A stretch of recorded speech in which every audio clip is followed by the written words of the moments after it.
Thailand's Election Commission has vowed that polling day on Sunday will be free of errors. That pledge comes after hundreds of hiccups were reported during advanced voting nationwide. That includes missing names, votes cast by wrong people, and incomplete candidate lists. It has raised concerns in some quarters about the competence of an election body appointed under military rule, with many on social media criticizing the Election Commission. And that's not the only thing generating a buzz online. Former Prime Minister Thaksin Shinawatra has tweeted his plans to return to the country by July. He says he wants to come home to reunite with his family after living in self-imposed exile for 17 years.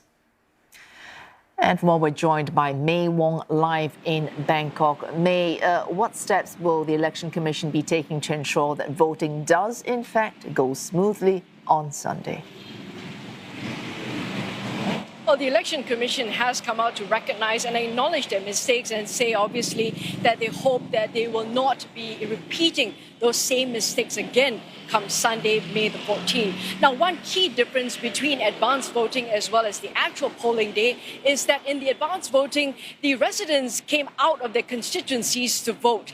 And so the officials either failed to write the constituency numbers for them or failed to write the right constituency numbers for them. However, come polling day, that will not happen because all the residents will be voting in their respective constituencies, thereby taking away that potential element for mistake. However, trust has been shaken at this stage, and obviously citizens are wondering whether or not there'll be any future problems with their votes come Sunday.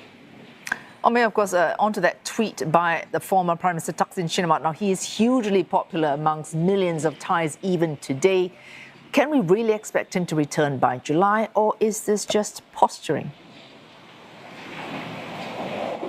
Well, no one can say right now for sure whether or not Mr. Thaksin will or will not be able to return home. But he has been in self-imposed exile for almost 20 years right now.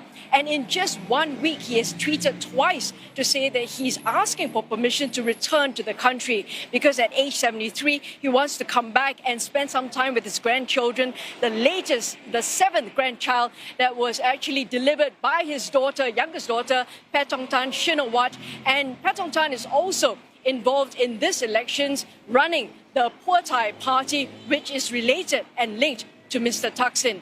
Prime Minister Prayut Chan-o-cha has come out to respond, and he says that he wants to see first what are the reasons for Mr. Thaksin's return. And when reporters ask him on whether or not Mr. Thaksin will end up in jail the minute he steps foot here for previous abuse of power conviction, well, Mr. Prayut said that he will not stand in the way of the judicial system and he will allow the legal process to take its course. Now, it's very interesting because analysts are split on the decision of Mr. Thaksin saying he wants to come back.